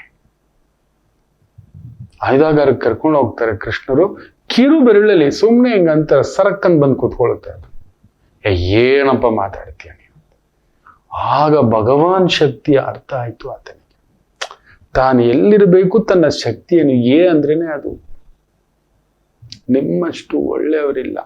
ನಿಮಗೆ ಸರಿಯಾದ ಗುರು ಸಿಕ್ಕರೆ ನೀವೊಂದು ಬೃಹತ್ ಶಕ್ತಿ, ಸುದರ್ಶನ ಶಕ್ತಿ. ಯಾಕೋ ಏನೋ ನಿಮಗೆ ಸಿಗುವುದಿಲ್ಲ. ರಿಮೆಂಬರ್, ಇಲ್ಲ, ನೀವಾಗಿ ಅಂಥ ವ್ಯಕ್ತಿಗಳ ಜೊತೆ ನಿಮ್ಮನ್ನ ನಿಲ್ಲಲು ಬಿಡುವುದಿಲ್ಲ. The wrong people, wrong perception, wrong thing. ತಪ್ಪಾದ ವ್ಯಕ್ತಿಗಳು, ತಪ್ಪಾದ ಸಂಘಗಳು, ತಪ್ಪಾದ ಸಂಸ್ಥೆಗಳು, ತಪ್ಪಾದ ವ್ಯಕ್ತಿಗಳು, ತಪ್ಪಾದಂತಹವರ ಜೊತೆ ಕುಳಿತುಕೋತೀರಿ. ಇಲ್ಲ, ನಿಮಗೇ ಗೊತ್ತಿಲ್ಲದೆಯೇ ಅಲ್ಲೊಂದು ದುರುಪಯೋಗ. ಅತಿಯಾದ ಒಳ್ಳೆಯತನ ವರವೋ ಶಾಪವೋ, ಕೆಟ್ಟವರೆಂಬ ಮಾತು ನಿಶ್ಚಿತ. ಹೌದೋ ಅಲ್ವೋ ಹೇಳಿ ಅನ್ನಪೂರ್ಣ ಅವರೇ. ಹೇಳಿ ಅನ್ನದಾನಿ ಅವರೇ, ಅಕ್ಷತಾ ಅವರೇ, ಅರವಿಂದ್ ಅವರೇ, ಅಮೃತ ಅವರೇ. ನೀವು ಅಮೃತವೇ ತಾಯಿ ಜೀವ. ನಿಮ್ಮ ಜೀವನದಲ್ಲಿ ನಿಮ್ಮ ಒಳ್ಳೆತನಕ್ಕೆ ಎಷ್ಟು ಸಿಕ್ಕಿದೆ, ಏನ್ ಸಿಕ್ಕಿದೆ ಕರೆಕ್ಟಾಗಿ ಹೇಳಿ. ಯೋಚನೆ ಮಾಡಿ ನೋಡಿ ಎಷ್ಟು ಮನ್ಸಿಗಾಗಿದೆ ಅಂತ. ನಿಲ್ತೀರಿ ಆದ್ರೂ ಅದೊಂದು ಬೇರೆ ಒಂದು ದೊಡ್ಡ ಸಮಸ್ಯೆ. ನಿಮಗೆ ದೈವ ಕೊಟ್ಟಿರುವ ಒಂದು ಬಲ ಏನಂದ್ರೆ ಮರಳಿ ಎದ್ದು ನಿಲ್ಲುವ ಒಂದು ಶಕ್ತಿ. ಎಷ್ಟು ಬಿಟ್ಟು ಬಿದ್ದರೂ ದೈ always stands front, A leader. ಮೊನ್ನೆ ನನ್ನ ಟೀಮ್ ಜೊತೆ ಒಂದು ಸಣ್ಣ ಕಾರ್ಯಕ್ರಮ, ಕೆಲಸ ನಿಮಿತ್ತ ಹೋಗ್ಬೇಕಾದ್ರೆ ನನ್ನ ಟೀಮ್ ಅವರು ಕಾರ್ ಓಡಿಸ್ತೀನಿ ಅಂತ. ನಾವು ಓಡಿಸ್ತೀವಿ ಗುರುಜಿ. ಕುಳಿತುಕೊಳ್ಳಿ, ತುಂಬಾ ದೊಡ್ಡವರುಗಳು, ನೀವು ಕುತ್ಕೊಳ್ಳಿ, ನಿಮ್ಗೆ ಗೊತ್ತಿಲ್ಲ ಅಂತ ಡ್ರೈವ್ ಮಾಡ್ತಾ ಕೇಳಿದೆ. ನಾನು ಯಾಕೆ ಡ್ರೈವ್ ಮಾಡ್ತಿದ್ದೇನೆ, ನಿಮ್ಮನ್ನ ಯಾಕೆ ಕುಂದಿರ್ಸಿದ್ದೇನೆ ಗೊತ್ತಾ ಅಂತ. ಗೊತ್ತಿಲ್ಲ ಗುರುಗಳೇ ಅಂತ. ಗುರು ಶುಡ್ ಲೀಡ್ ಫ್ರಮ್ ಫ್ರಂಟ್. ನೀವು ಟೀಮು, ಶಕ್ತಿ ಕೇಂದ್ರಗಳು ನೀವು. ಎಸ್, ನೀವು ನಿಮ್ಮ ಶಕ್ತಿಯನ್ನು ಉಪಯೋಗ ಮಾಡೋದು ಯೋಚನೆ ಮಾಡ್ಬೇಕೇವನ್ನ ರೋಡಲ್ಲಿ ಡ್ರೈವ್ ಮಾಡೋದಲ್ಲ. ಅದನ್ನ ನಾನು ಮಾಡ್ತೀನಿ. ನಮಗೋಸ್ಕರ ಏನ್ ಮಾಡೋಕ್ಕೂ ರೆಡಿ. ಕೃಷ್ಣ ಸಾರಥಿಯಾಗಿಯೇ ಇದ್ದಿದ್ದು, ಪಾರ್ಥ ಸಾರಥಿ. ನನಗೆ ಕೃಷ್ಣನಾಗಿರೋದು ಇಷ್ಟ. ನನಗೆ ಅರ್ಜುನರು ಬೇಕು, ಭೀಮ ಬೇಕು, ನಕುಲ ಸಹದೇವರು ಬೇಕು, ಧರ್ಮರಾಯ ಬೇಕು. ಹೌದು, ನೀವುಗಳು ಅದೆಲ್ಲ ಒಬ್ಬೊಬ್ರು ಇದ್ದೀರಿ, ನಿಮಗೂ ಗೊತ್ತಿಲ್ಲ. ನಿಮ್ ಕೆಲ್ಸದ ಮೇಲೆ ಗಮನ ಕೊಡ್ರಪ್ಪ. ಏನೋ ಒಂದು ಕೆಲ್ಸದ ಮೇಲೆ ಹೋಗ್ತಿದ್ವಿ, ಬನ್ನಿ let us drive. I will drive, I will serve you. ನಿಮಗೆ ಸರ್ವ್ ಮಾಡ್ತಾನೆ. I am ready for that. ಸರಿಯಾಗಿ ಸದ್ಬಳಕೆ ಮಾಡ್ಕೊಳ್ಳಿ. ನಮ್ಗೆ ಇವತ್ತರೆಗೂ ಗೊತ್ತಿರಲಿಲ್ಲ. ನೀವೇ ಯಾಕೆ ಗಾಡಿ ಮೇಲೆ ನಿಮ್ಗೇನೋ ಒಂದು ತುಂಬಾ ಕ್ರೇಜ್ ಇರಬೇಕು, ಇನ್ನೊಂದು ಓಡಿಸೋದು ಇಷ್ಟಪಡ್ತೀರಿ? ಖಂಡಿತ ಇಲ್ಲ, ನಿಮಗೋಸ್ಕರನೇ. ಅಲ್ರೇ, ನನಗೆ ರಸ್ತೆ ಮೇಲೆ ಗಮನ ಇರಬೇಕು. ಕರ್ಕೊಂಡು ಹೋಗ್ತಿರೋ ನಾನಲ್ವಾ? ಆ ಒಂದು ಕಾರ್ಯದ ಮೇಲೆ ಗಮನ ನಿಮಗಿರ್ಬೇಕು, ರಸ್ತೆ ಮೇಲೆ ಗಮನ ಅಲ್ಲ, ಅಕ್ಕಪಕ್ಕದ ಮೇಲೆ ಅಲ್ಲ. ಕಾರ್ಯದ ಅಕ್ಕಪಕ್ಕದಲ್ಲಿ ಏನಾಗುತ್ತಿದೆ, that is what you are. ನಿಮಗ್ ಸರಿಯಾದ ಒಂದು ಗುರು ಸಿಕ್ಕಿಬಿಟ್ರೆ, ಮಾರ್ಗದರ್ಶಕ ಸಿಕ್ಬಿಟ್ರೆ, ಆತ್ಮ ಬಂಧು ಸಿಕ್ಬಿಟ್ರೆ, ಯು ಆರ್ ಅನ್ ಎನಿಗ್ಮಾ. ಏನೋ ಗೊತ್ತಿಲ್ಲ, ಸಿಗೋದೇ ಇಲ್ಲ. ನೋಡಿ, ಒಂದು ಸಂಗಾತಿ ರೂಪದಲ್ಲೋ, ಸ್ನೇಹಿತರ ರೂಪದಲ್ಲೋ, ಮಕ್ಕಳ ರೂಪದಲ್ಲೋ, ಬಂಧು ರೂಪ, ಎಲ್ಲೋ ಒಂದು ಕಚಕ್ ಕಚಕ್ ಕಚಕ್. ಹೌದು ಅಲ್ವೋ ಹೇಳಿ? ಎಷ್ಟು ಜನ ಏನಲ್ಲಿ ಹುಟ್ಟಿರ್ತಕ್ಕಂಥವರು ಆಕಾಂಕ್ಷ ಹೇಳಿ ಮಗು. ಅರವಿಂದ್ ನೀವು ಹೇಳಿ, ಕಾಯ್ತಿರ್ತಾನೆ. ಅನುಪಮ ನೀವು ಹೇಳಿ, ಎಷ್ಟು ಕಣ್ಣೀರು ಹಾಕಿದಿರಿ ಅನುಪಮಾಜಿ? ನಂಗೆ ಗೊತ್ತಿದೆ ಮಕ್ಕಳೇ. ಯಾಕಂದ್ರೆ ಹೇಳಿದ್ನಲ್ಲ, ಲಕ್ಷಾಂತರ ಜನಗಳ ಜೊತೆ ಮಾತಾಡ್ಬೇಕಾದ್ರೆ ನಿಮಗೆ ಗೊತ್ತಿಲ್ಲದೆ ನಿಮ್ಮಲ್ಲಿ ಒಂದು ವೈಬ್ರೇಷನ್ ಇರುತ್ತೆ. ಅಲ್ಲಿ ಬಿ ಅಬ್ಸರ್ವಿಂಗ್. ನಿಮ್ಮ ಹೆಸರಿರ್ಬೋದು, ಹೆಸರಿರ್ತಕ್ಕಂಥ ದೇಹ, ಆಲೋಚನಾ, ವಿವೇಚನ, ಚಿಂತನ, ಮಂಥನ. ಓ ಮೈ ಗುಡ್ನೆಸ್, ನಿಮ್ಮ ಶಕ್ತಿ ಬೇರೆ, ಬಲ ಬೇರೆ. ಬಟ್ ಸಿಗಬೇಕು ಅಂತದ್ದು, ಅದು ಕಾಲವೇ ಉತ್ತರ ಕೊಡಬೇಕು, ಇಲ್ಲ ಕಾಲಕ್ಕೆ ಕಾಯೋದಕ್ಕೆ. ನಮ್ಗೆ ಕಾಯೋ ತಾಳ್ಮೆ ಇಲ್ಲ. ತುಂಬಾ ದೊಡ್ಡವ್ರು ಕಾಯುತ್ತಾರೆ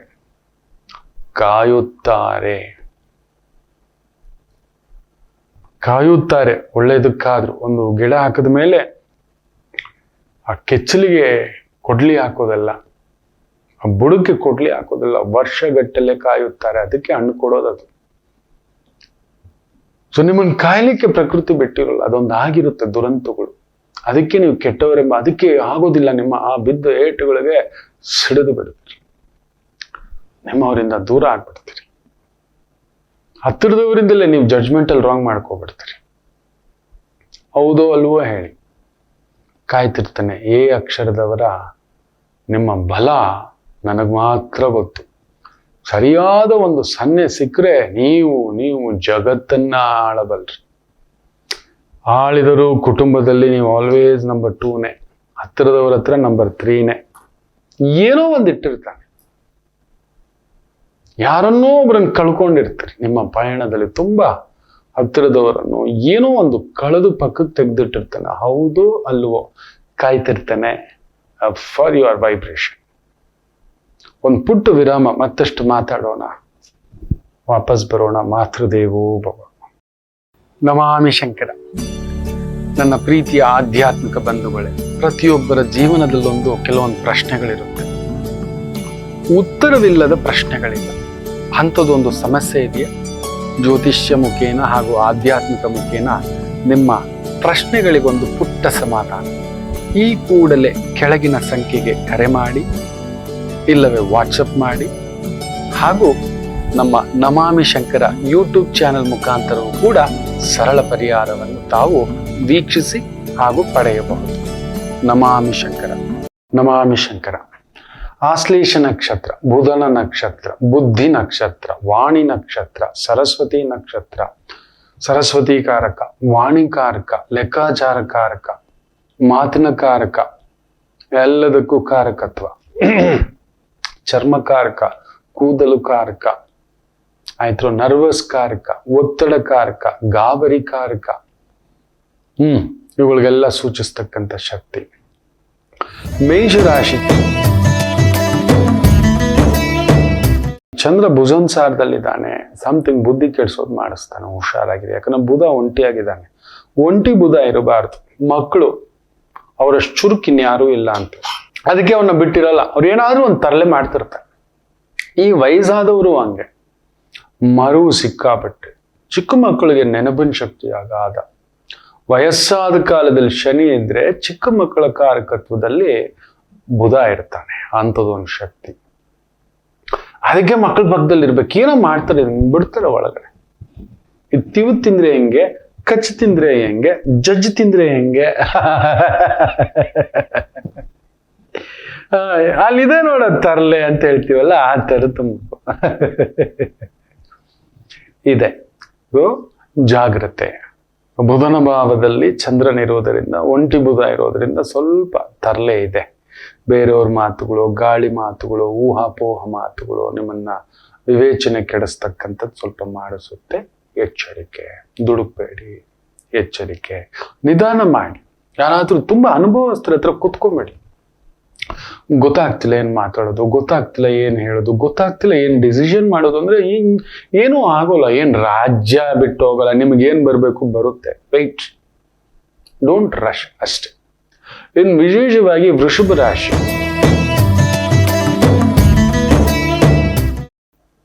ಮನೆಯವ್ರ ಕೆಲವೊಂದು ತಲೆನೋವುಗಳು ಸ್ವಲ್ಪ ಇರುತ್ತೆ. ಒಡ ಹುಟ್ಟದವ್ರದ್ದು ಇನ್ನೊಂದು ಸ್ವಲ್ಪ ನೋಡೋಕೆ ಗಾಂಭೀರ್ಯವಾಗಿ ಕಾಣಿಸಿದ್ರು ಒಳಗಡೆ ಯಾಕೋ ಡಗ ಡಗ. ಬುಧ ಹಂಗೆ, ಬುಧ ಹಂಗೆ. ಮಕ್ಕಳು ನೋಡಿ ಕಣ್ಣುಗಳಿಗೆ ಓಡ್ತಾ ಇರುತ್ತೆ, ಅದು ಇದು. ಅವ್ರು ಒಂದ್ ಕಡೆ ನಿಲ್ಲ, ಒಂದ್ ಪೆನ್ಸಿಲ್, ಒಂದ್ ರಬ್ಬರ್ ಸುಮ್ಮನೆ ಇರ್ತಾರ. ವಿಧವಾದ ಕಲರ್ ಪೆನ್ಸಿಲ್ ತಗೋತಲೇ ಇರ್ತಾರೆ ನೋಡಿ, ಬುಧನ ತತ್ವ. ಮಕ್ಕಳು ಏನಾದ್ರೂ ಮಾಡ್ತಿರ್ತಾರೆ ಇವತ್ತಾಗಿ. ಸೊ ನಿಮ್ಮ ಸುತ್ತಮುತ್ತಲವರು ನಿಮ್ಮನ್ನ ಗಾಬರಿ ಪಡಿಸ್ತಾರೆ, ಇಲ್ಲ ನಿಮ್ಮ ಗಾಬರಿಗಳು ಒಳಗಡೆ ಆತಂಕ ತುಂಬಿಸ್ತಿರುತ್ತೆ. ಆತಂಕವಿದ್ದಾಗಲೂ ದುಡುಕಿ ನಿರ್ಧಾರಗಳು ತಗೊಳ್ಳೋದು ಬೇಡ. ಡಿಲೇ ಥಿಂಗ್ಸ್, ಟೇಕ್ ಟೈಮ್ ಅಷ್ಟೇ. ಚೆನ್ನಾಗಿದೆ. ಕನ್ಸಲ್ಟೆನ್ಸಿಗೆ ಸಂಬಂಧಪಟ್ಟಂತ ವೃತ್ತಿ ಉದ್ಯೋಗ ಚೆನ್ನಾಗಿದೆ. ಮಿಥುನ ರಾಶಿ, ಮಾತಿಗೆ ಸಂಬಂಧಪಟ್ಟಂತ ವೃತ್ತಿ, adviser, consultant, radio jockey, video jockey, ಟಿವಿಗಳಲ್ಲಿ ಕೆಲಸ ಮಾಡ್ತಿದ್ದೀರಾ, ರಿಪೋರ್ಟರ್ಸು, ಬರವಣಿಗೆ, ಲೇಖನ, ಮಾಧ್ಯಮ, ಮುದ್ರಣ, ಪತ್ರಿಕಾ, ಚೆನ್ನಾಗಿದೆ. ಕರ್ಕಾಟಕ ರಾಶಿ, ವಾದ್ಯಂ, ಗೋಷ್ಠಿ, ಏನಾದ್ರೂ ಒಂದು ವಾದ್ಯಗಳನ್ನ ನುಡಿಸ್ತಕ್ಕಂಥದ್ದು, ಕಲಿಸ್ತಕ್ಕಂಥದ್ದು ಅಂತ ಒಂದು ಉದ್ಯೋಗ. ಹಾಡುಗಾರಿಕೆ ಕಲಿಸೋದು, ತಬಲಾ ಇರ್ಬೋದು, ಪಿಟೀಲ್ ಇರ್ಬೋದು, ಈ ತರದ್ದು. ಭರತನಾಟ್ಯ, ಸಂಗೀತ ಕಲಿಸೋದು, ಚಿತ್ರಕಲೆ ಕಲಿಸೋದು, ಪೇಂಟಿಂಗ್ ಕಲಿಸೋದು, ಟೆಕ್ನಿಕಲ್ ಕಲಿಸೋದು, ಡಿಸೈನಿಂಗ್ ಕಲಿಸೋದು, ಈ ತರದ ವೃತ್ತಿ ಉದ್ಯೋಗ ಅದ್ಭುತ ಪ್ರಗತಿ. ಸಿಂಹರಾಶಿ, ಬುಧನ ಸಾರದಲ್ಲಿ ಚಂದ್ರ ಮಲಗಿದ್ದಾನೆ. Very careful. ಸೊಮ್ನೆ ಅದು ಹುಚ್ಚ ಕುದುರೆ ತರ. ನಮ್ಮ ಮನಸ್ಸಿಗಿರೋ ಹೆಸರು ನಾನು ಹಲವಾರು ಬಾರಿ ಹೇಳಿದೆ. ಅವನೊಬ್ಬ ಕಳ್ಳ. ಅವನೋಗಿ ಕಳ್ಳನ ಮನೆಯಲ್ಲ ಕೂತಿದ್ದಾನೆ ಅಂದ್ರೆ, ಅದರಲ್ಲೂ ಬುಧನ ಸಾರದಲ್ಲಿ ಕೂತಿದ್ದಾನೆ ಅಂದ್ರೆ ಇಲ್ದಿದ್ದೆಲ್ಲ ಬುರುಡಕ್ ಬಿಡ್ತಾನೆ. ತುಂಬಾ ದೊಡ್ಡ ತಲೆನೋವುಗಳು ಇಟ್ಕೋಬೇಡಿ, ದೊಡ್ಡ ಟೆನ್ಷನ್ಗಳು ಬೇಡ. ಆರ್ಗನೈಸರ್ ಇಟ್ಕೊಳ್ಳಿ ಒಂದು ಪಕ್ಕದಲ್ಲಿ, ಬರ್ಕೊಳ್ಳಿ ಇವತ್ತೇನೇನ್ ಮಾಡ್ಕೋಬೇಕು. ಆಗ್ಲಿಲ್ಲ ಬಿಟ್ಟು ಬಿಡಿ, ತಲೆ ಕೆಡ್ಸ್ಕೋಬೇಡಿ. ಈ ಟೈಮ್ಗೆ ತಿನ್ಬೇಕು, ನಿಜ. ತುಂಬಾ ರೂಲ್ಸ್ ರಂಗಪ್ಪ ಆಗಿರಬಾರ್ದು, ಭಾರಿ ಕಷ್ಟ. ರೂಲ್ಸ್ ರಂಗಮ್ಮ ಭಾರಿ ಕಷ್ಟ. ನನ್ನ ತರ ಬ್ರೇಕ್ ಮಾಡಿಬಿಡಿ, ತೊಂದರೆ ಏನಿಲ್ಲ. ಅಯ್ಯೋ ಸ್ವಲ್ಪ ತುಂಬಾ ಶಿಸ್ತು ಜೀವನ ಕೆಡಿಸುತ್ತೆ. ಆ ಶಿಸ್ತು ಒಳ್ಳೇದು, ಸ್ವಲ್ಪ ಮಾಡ್ಕೊಳ್ಳಿ. ತುಂಬಾ ಶಿಸ್ತು ಒಳ್ಳೇದಲ್ಲ. ಯಾವ್ದು ಏನೇನ್ ಮಾಡ್ಕೋಬೇಕು, ಎಷ್ಟು ಮಾಡ್ಕೋಬೇಕು ಅಂತ ಒಂದು ಆರ್ಗನೈಸರ್ ಒಂದು ಬರ್ಕೊಳ್ಳೋದು. ಅದಕ್ಕೊಂದು ಅಲಾರಂ ಸೆಟ್ ಮಾಡ್ಕೊಳ್ಳೋದು. ಮೊಬೈಲ್ ಏನೇನಕ್ಕೂ ಬಳಸ್ತೀರಪ್ಪ, ವಾಚ್ ಏನೇನಕ್ಕೂ ಬಳಸ್ತೀರ, ಅಲಾರಂ ಇಟ್ಕೊಳ್ಳಿ. ಈ ಟೈಮ್ಗೆ ನಮ್ ಡಾಕ್ಟರ್ ಅಪಾಯಿಂಟ್ಮೆಂಟ್ ಇದೆ, ಲಾಯರ್ ಅಪಾಯಿಂಟ್ಮೆಂಟ್ ಇದೆ, ಬ್ಯಾಂಕ್ ಅಪಾಯಿಂಟ್ಮೆಂಟ್ ಇದೆ, ಚಾರ್ಟರ್ಡ್ ಅಕೌಂಟೆಂಟ್ ಅಪಾಯಿಂಟ್ಮೆಂಟ್ ಇದೆ. ಆರ್ಗನೈಸಿಂಗ್ ಅಲ್ಲಿ ಹೋಗಿ. ಇಲ್ಲ ಇವತ್ತು ಚಂದ್ರ ಬುಧನ್ ಸಾರದಲ್ಲಿದ್ದು ಏನೋ ಒಂದು ಎಡವಟ್ಟು ಮಾಡಿಸ್ತಾನೆ. ನಮ್ ಕೆಲಸ ನಾವೇ ಮಾಡ್ಕೊಳ್ಳೋಣ, ಅಷ್ಟನ್ನ ಅಭ್ಯಾಸ ಮಾಡ್ಕೊಳ್ಳಿ, ತುಂಬಾ ವಿಶೇಷ. ಇನ್ನು ಕನ್ಯಾ ರಾಶಿ, ಚೆನ್ನಾಗಿದೆ. Beautiful day. ವೃತ್ತಿ ಉದ್ಯೋಗ, ಓಡಾಟ, ಸುತ್ತಾಟ, ನೀವು ಅಂದ್ಕೊಂಡಿದ್ದೆಲ್ಲ ನಡೆಯುತ್ತೆ. ಅದರಲ್ಲೂ ಚಂದ್ರ ಬುಧನ್ ಸಾರದಲ್ಲಿದ್ದು ಕುಜನ್ ಜೊತೆಲಿರೋದ್ರಿಂದ engineering, designs, planning, advisers, architecture, mechanical, structural, interiors, ಕೆತ್ತನೆ, ಫರ್ನಿಚರ್, ಈ ರೀತಿಯ ವೃತ್ತಿ ಉದ್ಯೋಗ ಒಂಥರ ಅಲಂಕಾರಿಕ. ಸರ್ವಿಸ್ ಇಂಡಸ್ಟ್ರಿ, ತುಂಬಾ ಅದ್ಭುತವಾದ ದಿನ. ತುಲಾ ರಾಶಿ, ಚಂದ್ರ ಚೆನ್ನಾಗಿದೆ ಬುಧನ್ ಸಾರದಲ್ಲಿ. ಸ್ವಲ್ಪ ಉದ್ಯೋಗದಲ್ಲಿ ಕೆಲವರು ಬರ್ತಾರೆ ಗಾಸಿಪ್. ಸಾರ್ ಅವ್ರಿಗೆ ಎಷ್ಟು ಇನ್ಕ್ರಿಮೆಂಟ್ ಆಯ್ತು ಗೊತ್ತಾ, ಈ ಸಲ ಏನೋ ಇನ್ಕ್ರಿಮೆಂಟ್ ಇಲ್ವಂತೆ, ಈ ಸಲ ಏನೋ ಪ್ರಮೋಷನ್. ನಿಮ್ ಕೆಲಸ ನೀವು ಕರೆಕ್ಟಾಗಿ ಮಾಡ್ತಿದ್ದೀರಾ? ನೆನ್ನೆಗಿಂತ ಇವತ್ತಿಗಿಂತ ಇಂದಿಗಿಂತ ಈ ಕ್ಷಣ. ಇದನ್ನ ಮಾಡಿ ಮಕ್ಳು. ಬೇರೆಯವ್ರ ಮಾತು, ಬೇರೆಯವ್ರ ಆಲೋಚನೆ. ಒಂದು ಬಾರಿ ಆಫೀಸ್ಗೆ ಬಂದ್ರೆ, ಒಂದು ಬಾರಿ ಒಂದು ಕೆಲಸದ ಜವಾಬ್ದಾರಿ ತಗೊಂಡು ಬೇರೆ ಕದಲಬಾರ್ದು ಗಂಟೆಗಟ್ಲೆ. ಒಂದು 3 ಗಂಟೆ, ಒಂದು 4 ಗಂಟೆ, ಒಂದು 5 ಗಂಟೆ, ಒಂದು 3 ಅವರ್ಗೆ ಒಂದು 10 ಮಿನಿಟ್ಸ್ ಬ್ರೇಕ್ ತಗೊಳ್ಳಿ. ಮತ್ತೆ ಇಲ್ಲ ಅವ್ರೇನ್ ಮಾಡಿದ್ರು, ಇವ್ರೇನ್ ಮಾಡಿದ್ರು, ಅವ್ರೇನ್ ನಮ್ ಬಗ್ಗೆ ಅನ್ಕೊಂಡ್ರು, ಇವ್ರೇನ್ ನಮ್ ಬಗ್ಗೆ ಅನ್ಕೊಂಡ್ರು, ಅವೆಲ್ಲ ಬಿಟ್ಬಿಡಿ. ಲೋಕ ಇರೋದೇ ಹಾಗೆ, ಬೇರೆಯವ್ರು ಇರೋದೇ ನಮ್ ಬಗ್ಗೆ. ನಮ್ಗೆ ಯಾಕೆ ಬೇರೆಯವ್ರು ಉಸಾಬರಿ, ಬೇರೆಯವ್ರು ಹೇಳೋ ಉಸಾಬರಿಯೂ ಬೇಡ. ನಮ್ಮನ್ನ ಗಮನಿಸ್ತಿದಾರ, ನಮ್ಗೆ ಯಾಕೆ ಕೊಟ್ಟಿಲ್ಲ, ಬೇಕಿಲ್ಲ. ಅವ್ನು ನೋಡಿದಾಗ ನಾವು ಮಾಡ್ತಿರ್ಲಿಲ್ಲ, ಇಲ್ಲ ಸೀಟಲ್ಲಿ ಇರ್ಲಿಲ್ಲ, ಆಗ್ತಾನೆ ಎದ್ದೋ. ನಾನು ನೋಡ್ದಾಗೆಲ್ಲ ಟಾಯ್ಲೆಟ್ಗೆ ಹೋಗಿದ್ಯಲ್ವಾ. ಈ ರೀತಿ ಒಂದು ಭಾವ ಮಕ್ಳು ಬಿಡಿ. ಅದನ್ನ ನಮ್ಮ ಪಾಡಿಗೆ ನಿಮ್ ಕರ್ತವ್ಯ ಮಾಡಿ. Beautiful day. ವೃಶ್ಚಿಕ ರಾಶಿ ಚೆನ್ನಾಗಿದೆ, ತುಂಬಾ ಬುದ್ಧಿವಂತರಾಗ್ಲಿಕ್ಕೆ ಹೋಗ್ಬೇಡಿ. ಇದೆ ಸ್ವಲ್ಪ ಸಣ್ಣ ಪುಟ್ಟ ಚಿಕ್ಕಗಳು, ಒದ್ದಾಟಗಳು, ಎಳೆದಾಟಗಳು, ತೊಳೆಲಾಟಗಳು, ವ್ಯವಹಾರಗಳ ವಿಚಾರದಲ್ಲಿ, ಮನೆಯವರ ವಿಚಾರದಲ್ಲಿ, ಒಡ ಹುಟ್ಟಿದವರ ವಿಚಾರದಲ್ಲಿ ಸ್ವಲ್ಪ ಎಳೆದಾಟಗಳಾಗತಕ್ಕಂಥದ್ದಾದರೂ ತುಂಬಾ ದೊಡ್ಡ ತೊಂದರೆಗಳಿಲ್ಲ. ನಿಮ್ಮ ಮಟ್ಟಕ್ಕೆ ದೇವ್ರು ಏನ್ ಕೊಟ್ಟಿದೆ, ಇವತ್ತು ಊಟ ಬಟ್ಟೆ ವ್ಯವಸ್ಥೆಗೆ ಕೊರತೆ ಇಲ್ಲ. That's it. ಧನುಸು ರಾಶಿ ನಿಮ್ಮ ಬುದ್ಧಿವಂತಿಕೆ ಇನ್ನೊಬ್ರಿಗೆ ವರ್ಕ್ ಆಗುತ್ತೆ, ನಿಮಗೆ ವರ್ಕ್ ಆಗೋಲ್ಲ. ಇದು ಹೆಂಗೆ, ಸೆಲ್ಫ್ ಮೆಡಿಸನ್ ವರ್ಕ್ ಆಗೋಲ್ಲ. ಹೌದು, ನಮ್ ಜಾತಕ ನಮಗ್ ಬರೋಲ್ಲ, ನಮ್ಮ ಮನೆಯವ್ರಿಗೆ ಹೇಳೋಕು ಬರೋಲ್ಲ, ಹೇಳೂಬಾರ್ದು, ಬರೋದು ಇಲ್ಲ, ಕಾಣಿಸೋದು ಇಲ್ಲ. ಅವ್ನ್ ಕಾಣಿಸ್ತಾನೆ, ತನಗ್ ತಾನೇ ಮದು ಮಾಡ್ಕೋತಾನೆ ಅಂದ್ರೆ ಅವನಲ್ಲ. ಅವನಿಗೆ ಬೇರೆಯವ್ರಿಗೆ ಮದ್ದು ಮಾಡೋಕ್ ದೇವ್ರ ಶಕ್ತಿ ಕೊಡಲ್ಲ. ಊರ ಗೆದ್ದವ ಮನೆಗೆಲ್ಲಲ್ಲ ಆರ. ದಾರಿ ತೋರ್ಸೋಕ್ ದಾರಿ ಇರಲ್ಲ, ಹೆಂಗ್ ತೋರಿಸ್ತಾ ಹೋಗ್ತಿರ್ತೀವಿ, ಬನ್ನಿ ಬನ್ನಿ ಅಂತ ಬೀಳೋದು ನಾವೇ.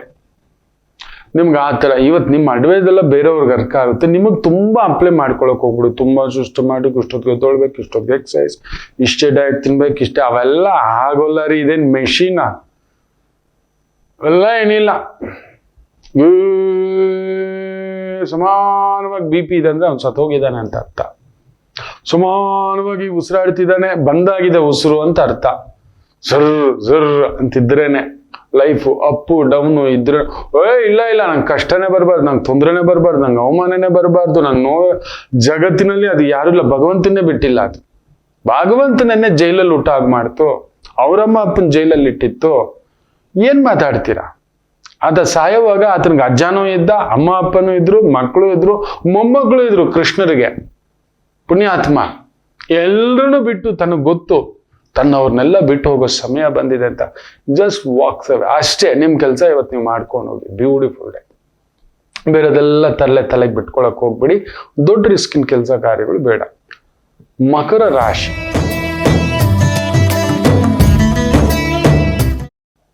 ಚೆನ್ನಾಗಿದೆ. ಬುಧ ಶುಕ್ರನ ಸಾರದಲ್ಲಿದ್ದು, ಶುಕ್ರ ನಿಮ್ಮ ಧನಸ್ಥಾನದಲ್ಲಿದ್ದಾನೆ. ಬ್ಯೂಟಿಫುಲ್. ನಿಮ್ಮ ಓಡಾಟ, ಕೆಲಸ, ಕಾರ್ಯ, ವ್ಯವಸ್ಥೆ ಅದ್ಭುತವಾಗಿರ್ತಕ್ಕಂಥದ್ದು ದಿನ. ನಿಮ್ಮ ಅಡ್ವೈಸ್ ತುಂಬಾ ಚೆನ್ನಾಗಿ ವರ್ಕ್ ಆಗುತ್ತೆ ಬೇರೆಯವ್ರಿಗೆ. ಬ್ಯೂಟಿಫುಲ್ ಮಾಡಿ ಅಷ್ಟೇ. You charge it, you take it. Technical consultant, architect ಆಗಿದ್ದೀರಾ, ರಿಯಲ್ ಎಸ್ಟೇಟ್ ಕನ್ಸಲ್ಟೆಂಟ್ ಆಗಿದ್ದೀರಾ, ಪ್ರಾಪರ್ಟಿ ಕನ್ಸಲ್ಟೆಂಟ್ ಆಗಿದ್ದೀರಾ, ವೆಹಿಕಲ್ ಕನ್ಸಲ್ಟೆಂಟ್ ಆಗಿದ್ದೀರಾ, ಮ್ಯಾನೇಜ್ಮೆಂಟ್ ಕನ್ಸಲ್ಟೆಂಟ್ ಆಗಿದ್ದೀರಾ, ಅದ್ಭುತ. ನಿಮ್ಗೇನು ಮಾಡ್ಕೊಳಕ್ ಹೋಗ್ಬೇಡಿ. ಬುಧ ಮಲಗಿದಾನೆ, ಏನೇನೋ ಮಾಡಕ್ ಹೋಗ್ಬೇಡಿ. ಏನು ಕುಂಭರಾಶಿ ಲಾಭದಲ್ಲಿ ಬುಧ, ಚಂದ್ರ ಆಶ್ಲೇಷ ನಕ್ಷತ್ರ. ಬ್ಯೂಟಿಫುಲ್ ಆಗಿ ವರ್ಕೌಟ್ ಆಗುತ್ತೆ. ನಿಮ್ಮ ಕೆಲಸ ಕಾರ್ಯ ತುಂಬಾ ವ್ಯವಸ್ಥಿತವಾಗಿ ನಿಮ್ಮ ಯೋಜನೆಗಳು ಕಾರ್ಯರೂಪಕ್ಕೆ ಬಂದು ನಿಲ್ಲಲಿಕ್ಕೆ ಅದ್ಭುತವಾದಂತ ದಿನ. ಬುಧ ಲಾಭದಲ್ಲಿ ಇದ್ದಾನೆ, ಅದು ಶುಕ್ರನ ಸಾರದಲ್ಲಿ. ಶುಕ್ರ ಬೇರೆ ನಿಮ್ಮ ಮನೆಯಲ್ಲಿ. ಬಂಗಾರ, ಬೆಳ್ಳಿ, ಒಪ್ಪ, ಓರಣ, ಅಲಂಕಾರ, entertainment, theatre, club, travels, tours, consultant. Beautiful day. ಇನ್ನು ವಿಶೇಷವಾಗಿ ಮೀನರಾಶಿ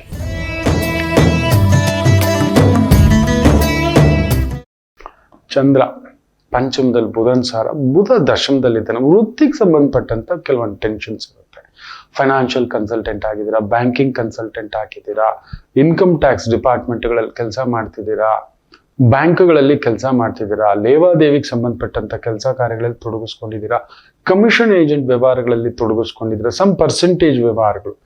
ಸ್ವಲ್ಪ ನೀವು ಅಂದುಕೊಳ್ಳುವಂತಹ ರೀತಿಯಲ್ಲಿ ಆ ಫ್ಲೋ ಇರೋಲ್ಲ, ತಲೆ ಕೆಡಿಸುತ್ತೆ.